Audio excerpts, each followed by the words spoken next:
The most pressing challenges for mobility for cities, I think, stems from two trends that are colliding. The first one is that our cities are rapidly urbanizing and growing. So we have,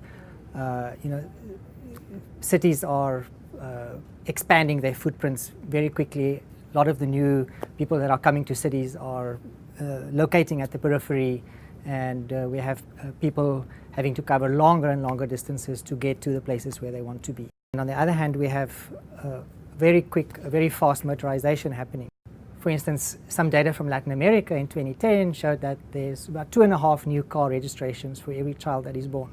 In India, that number is at 3. So growing car use in cities leads to growing congestion, and that's just bad for the city, and it's bad for equity. It's bad for people who are not car users, because it means it's harder to get around on foot, or it's harder to get around by bike. Public transport is slowed down by congestion. So these are really creating big mobility challenges for cities. So I think a lot of the things that we need to do are things that we already know how to do. These are things like, building better streets, building streets that can accommodate not just car users, but also people who are on foot, people who are using bikes, building streets and arterials with sidewalks, proper road crossings, safe facilities for pedestrians, adding bus lanes, and it doesn't have to be full-scale bus rapid transit, that we also know how to do. But there's a whole range of different interventions that are on the menu that we can use to make mobility work better and to provide better access in a more equitable way across the city. We also know how to manage cars. We have some good examples of car restraint policies, some examples around the world of pricing and managing car parking better, transit-oriented development. These are things that we can do. They are not happening in as many places and as fast as they should be.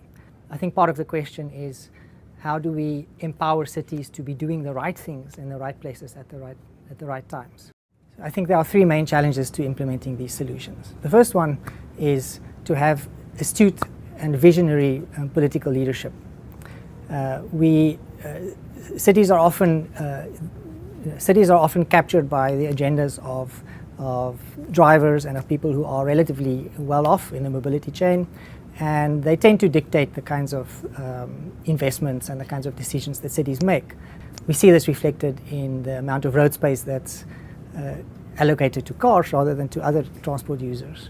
So the second challenge has to do with funding. So a lot of cities simply don't have the amount of funds that's required to move towards dedicated facilities for other modes other than cars.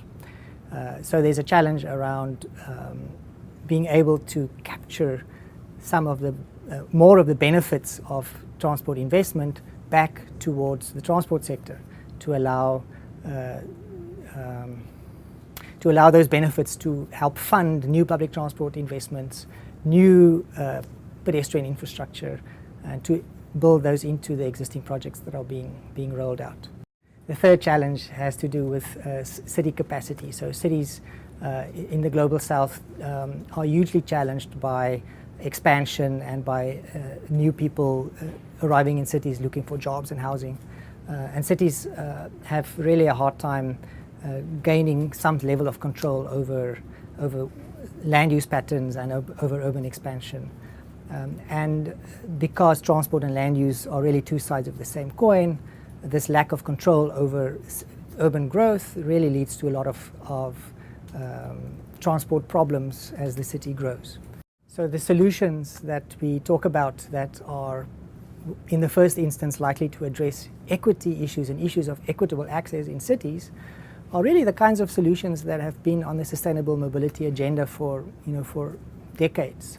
And there's certainly a lot of evidence that they help to promote the other objectives of cities as well.